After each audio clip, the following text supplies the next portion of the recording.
অসমৰ ইতিহাসৰ পৃষ্ঠাত চাহ বাগিচাৰ আদিবাসী জনগোষ্ঠীৰ নাম সোণালী আখৰে লিখা হৈছিল। এয়া সেই জনগোষ্ঠী যিয়ে নিজৰ খামৰ বিনিময়ত অসমৰ মাটি সোণালী চাহৰ সুবাসেৰে ভৰাই তুলিছিল। কিন্তু এই যাত্ৰা সহজ নাছিল। ই আছিল অপমান, দুখ আৰু সংগ্ৰামেৰে গঢ়া এক অনন্য কাহিনী।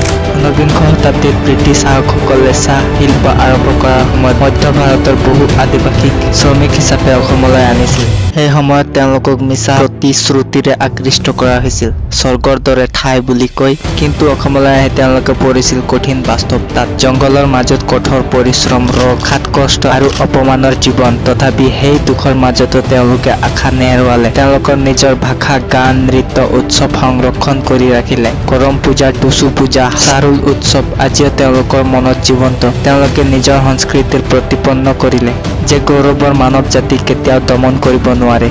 সময়ৰ সৈতে শিক্ষা আৰু জাগৰণৰ হাও বাগিচালৈ প্ৰৱেশ কৰিলে। পুৰণি প্ৰজন্মৰ সন্তানসকলে পঢ়িবলৈ আৰম্ভ কৰিলে। কোনোবা শিক্ষক হ'ল, কোনোবা ডাক্তৰ, কোনোবা চৰকাৰী কৰ্মচাৰী। তেওঁলোকে বুজিলে সত্য মুক্তি পোৱা যায় জ্ঞানৰ জৰিয়তে। আজিও বহু আদিবাসী যুৱক যুৱতী অসম বিশ্ববিদ্যালয়, গুৱাহাটী বিশ্ববিদ্যালয়, ব্ৰহ্মপুত্ৰৰ পাৰৰ কলেজসমূহত নিজৰ স্বপ্নৰ পিছত আগবাঢ়ি গৈছে। এই জনগোষ্ঠীয়ে দেখুৱাইছে যদি দুখৰ মাজতো তুমি বিশ্বাস ৰাখা তেন্তে পৰিৱৰ্তন আৱশ্যক। তেওঁলোকে নিজৰ উদ্যোগেৰে সমাজত নতুন আশাৰ আলোক জ্বলাইছে।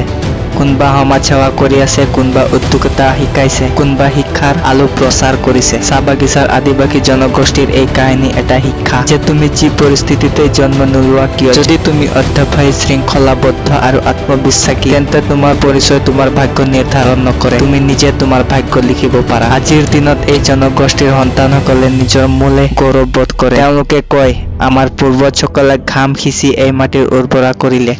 এতিয়া আমিও সেই ঘামেৰে সপোন ফলাম। ধন্যবাদ।